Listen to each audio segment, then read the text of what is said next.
नमस्ते। इस हफ्ते के आपके प्रिय समाचार कैप्सूल में आप सबका स्वागत है। हमें हमेशा शुक्रगुजार रहना चाहिए क्योंकि इसमें इतनी शक्ति है कि हमारे पास जो कुछ भी है वो अधिक लगने लगेगा। यदि हम हमेशा शुक्रिया अदा करते रहेंगे तो हमारा जीवन खुशनुमा बना रहेगा और जीवन में चमत्कार होते रहेंगे। चलिए शुरुआत करते हैं आज के न्यूज़ कैप्सूल की। भारत सरकार द्वारा देश की आजादी के 75 वर्ष का जश्न मनाने के लिए 2021 में आजादी का अमृत महोत्सव लॉन्च किया गया था। यह 75 वर्ष और एक हफ्ते में पूरे हो जाएंगे। प्रधानमंत्री श्री मोदी ने हाल ही में मन की बात के 91वें एपिसोड में सरकार के इस पहल के बारे में बात की। उन्होंने 13 से 15 अगस्त के बीच हर घर तिरंगा अभियान के महत्व को दोहराया। इसमें हम सभी को 13 से 15 अगस्त के बीच अपने घर पर तिरंगा फहराने के लिए प्रोत्साहित किया गया था। यह भी कि हम सभी सोशल मीडिया पर तिरंगों को अपनी डिस्प्ले पिक्चर बनाएं। उन्होंने एक और पहल आजादी की रेलगाड़ी के बारे में भी बात की। इसका उद्देश्य है कि लोगों को आजादी की लड़ाई में रेलवे की भूमिका समझाई जाए। हम जल्द ही आजादी के 75 वर्ष मनाने जा रहे हैं। इस प्रकार की उत्सव संबंधित गतिविधियों से हमें अपने देश के इतिहास के बारे में और भी बहुत कुछ सीखने को मिलेगा। भारत के सबसे बड़े शिक्षा बोर्ड सीबीएसई ने हाल ही में घोषणा की है कि शैक्षणिक वर्ष 2022 से 23 के लिए 10वीं और 12वीं की कक्षा की परीक्षाएं फरवरी 2023 के मध्य से आयोजित की जाएगी। बोर्ड ने परीक्षा पद्धति के संबंध में कुछ बड़े बदलावों की घोषणा भी की है। घोषणा में मुख्य रूप से ये कहा गया है कि 2023 में सीबीएसई बोर्ड की परीक्षाएं एक बार ही आयोजित की जाएगी। 2022 में अपनाई गई टर्म वाइज एग्जामिनेशन और मार्किंग स्कीम को समाप्त कर दिया जाएगा। बोर्ड ने इस सत्र के लिए 9वीं से 12वीं के छात्रों के लिए 30% सिलेबस भी कम कर दिया है। इस संबंध में और ताज़ा समाचारों के लिए YouTube चैनल सब्सक्राइब करें। भारत सरकार ने यह घोषणा की है कि इस साल के अक्टूबर के अंत तक 5G नेटवर्क का रोलिंग आउट शुरू करने की उनकी योजना है। क्या आपको मालूम है कि 5G से हम 4G की तुलना में 10 गुना ज्यादा तेजी से इंटरनेट एक्सेस कर सकते हैं। भारत की 5G की सबसे पहली नीलामी इसी हफ्ते में शुरू हुई, जिसमें कुल 72 गीगाहर्ट्ज ऑफ एयरवेव्स की बिक्री हुई। इनकी कीमत लगभग $19 बिलियन है। रिलायंस इंडस्ट्रीज जियो इसके पहले विजेता बनकर उभरे। इसके बाद एयरटेल और वोडाफोन आते हैं। नेटवर्क की ये अगली पीढ़ी पूरी दुनिया के स्तर पर सेल्फ ड्राइविंग कार्स और आर्टिफिशियल इंटेलिजेंस जैसी तकनीकों के विकास के लिए महत्वपूर्ण होगी। हमें यह देखने का इंतजार है कि इससे और क्या क्या संभव हो पाएगा।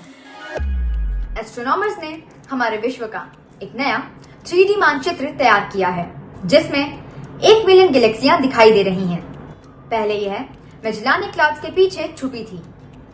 क्या आपको मालूम है कि यह क्लाउड्स इर्रेगुलर गैलेक्सीज हैं जो आकाश में दक्षिणी हेमिस्फीयर में आती हैं और हम इन्हें आराम से देख सकते हैं। एस्ट्रोनॉमर्स ने यह हैरान करने वाली तस्वीरें चाइल्ड की पैरेलल ऑब्जर्वेटरी से ली हैं।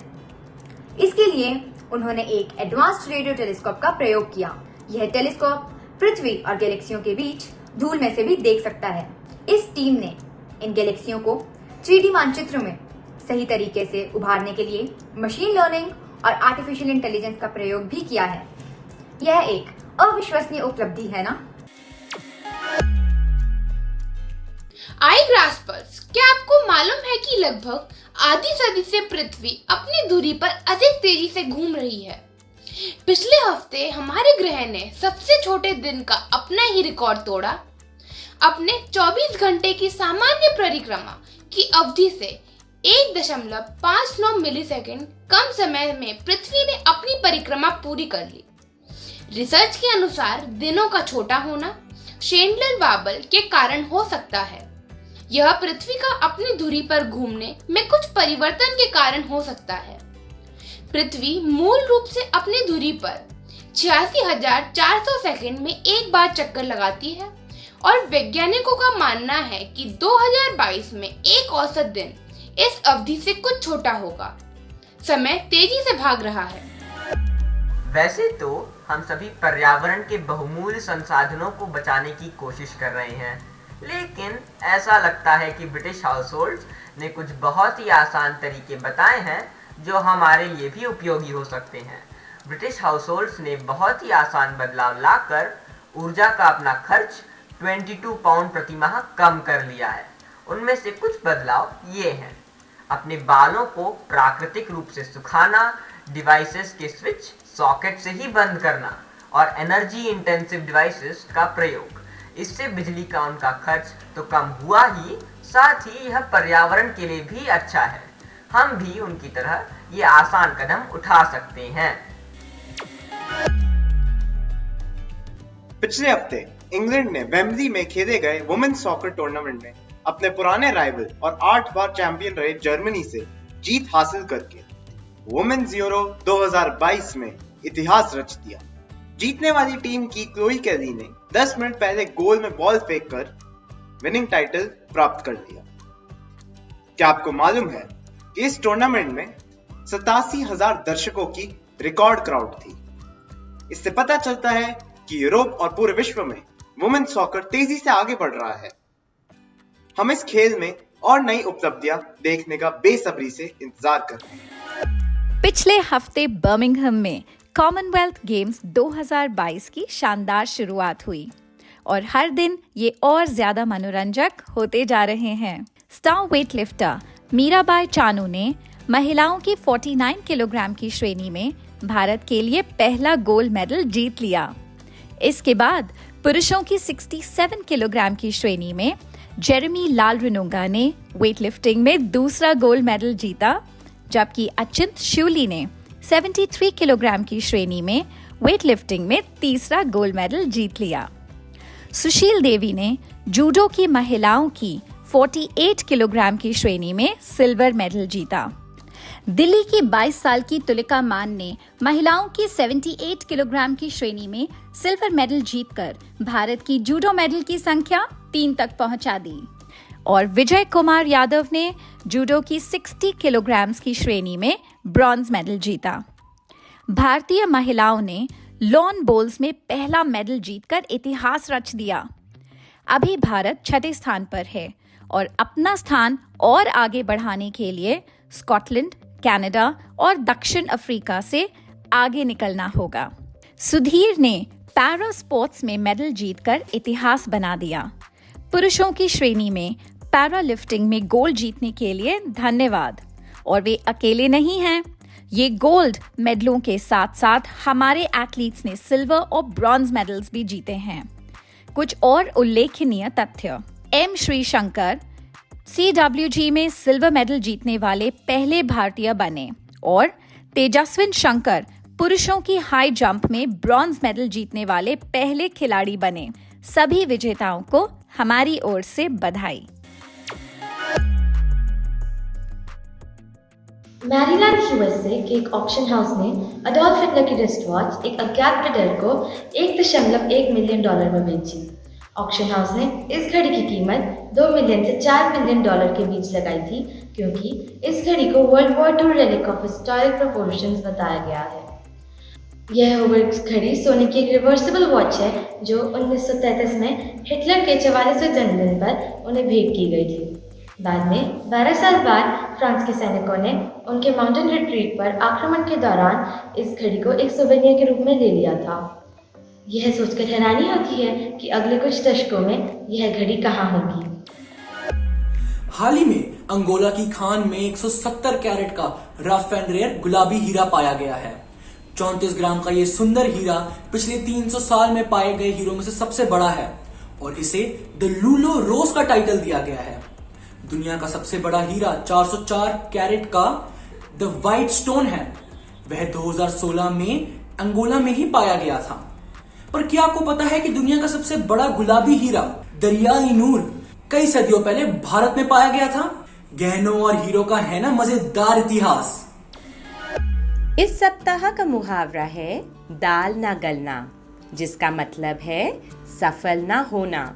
अदालत में वकील के सामने कैदी की दाल ना गली।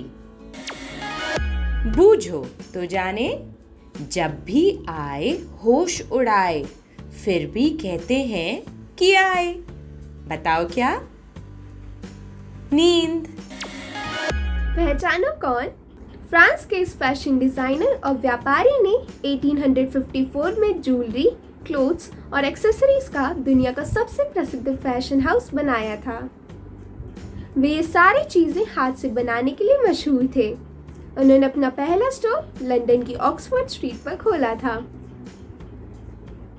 अमेरिका के फैशन डिजाइनर 2015 में अपना ब्रांड बनाने से पहले इस फैशन हाउस के क्रिएटिव डायरेक्टर थे। इन्हें पहचानना कुछ मुश्किल होगा, इसलिए हम बता दें कि ये लुई विटॉन है। क्या आपको मालूम है कि वे एक बहुत ही हम्बल बैकग्राउंड से आए थे?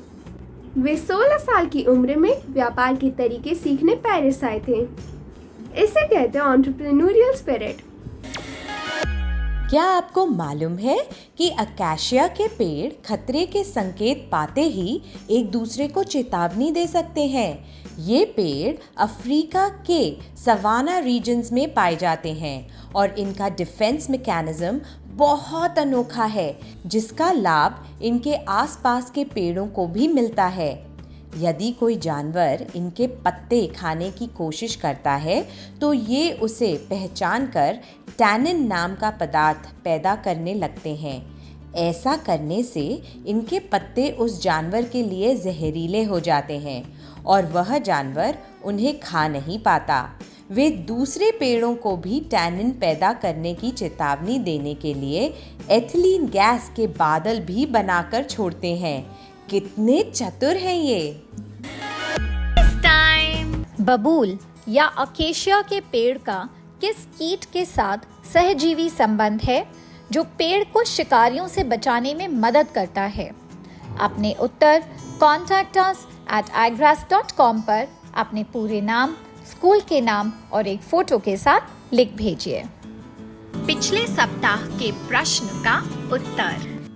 डिस्कवरी डाइविंग हर साल उत्तरी कैरोलिना में अंडरवाटर बाइक रेस का आयोजन करते हैं। भावी युवाओं के लिए भारत के प्रमुख समाचार कैप्सूल आई ग्रास्प द्वारा आयोजित साप्ताहिक क्विज में सफलतापूर्वक भाग लेने पर दिल्ली पब्लिक स्कूल नोएडा की आहाना मल्होत्रा का हार्दिक अभिनंदन। आज के लिए बस इतना ही। हमें उन सब का शुक्रिया करना चाहिए जिन्होंने हमें खुशियाँ दी हैं, साथ ही उनका भी जिन्होंने हमें जीवन में आगे बढ़ने का रास्ता दिखाया है।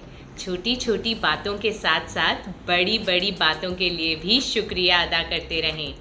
आपसे जल्द ही मिलेंगे। नमस्ते।